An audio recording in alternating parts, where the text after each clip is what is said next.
Last-minute brinkmanship going on. The New York Times reports that Iran has pulled back on its earlier agreement to ship most of its uranium to Russia. Fox News national security analyst Katie McFarland is here. All right, Katie. I am told that European businesses will make sure that this deal is done. And President Obama really wants the peacemaker legacy.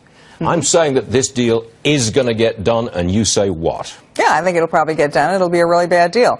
This is standard operating procedure in these international negotiations. The Vietnamese did it to Henry Kissinger at the end of the Vietnam War. Sure. The Soviet Union did it to Reagan. It's like going to a closing of your house, and you think you got the deal, and the other side says, well, wait a minute. There are just a few more things we want to discuss.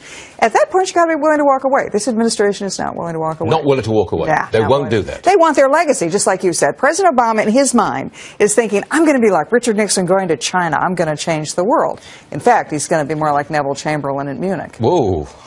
I almost remember those days. But look, seriously, there is a story this morning that Senator Schumer, who is likely to take over from Harry Reid as leader of the Democrats in the Senate, he's signed on to the Corker-Menendez bill, which says, Mr. President, you've got to run any Iran deal by us in Congress. You've got to do it. Now, when Senator Schumer signs on to that, pretty sure they're going to have to do this. That's a fly in the ointment. That absolutely is, and they're going to have a lot of trouble with it. Why?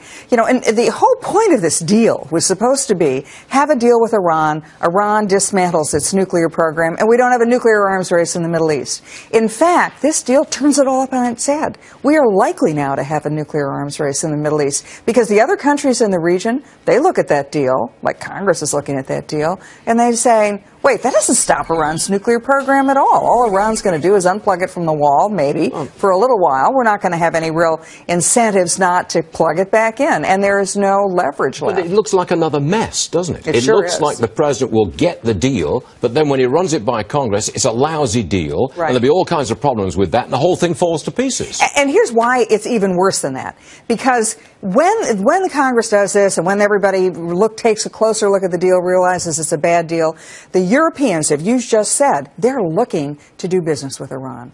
There's, Apple Computer's already negotiating to have distribution centers for the iPhone in Tehran. Yep. Europe wants to do business with Iran.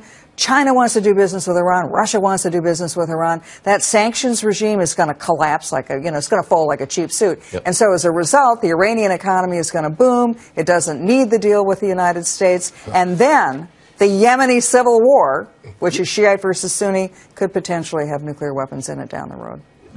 Nuclear weapons in a Shia versus Sunni war? Yeah. You're raising the possibility but of this nukes is several years down the road. But who's fighting in this Yemen civil war? It's the Saudis versus the Iranians. The Iranians are going to be perceived as getting nuclear weapons. The Saudis said last week that if Iran does, we do. So all of a sudden, you have I think, a 30-year sectarian war in the Middle East, and we're now about to introduce nuclear weapons into the region.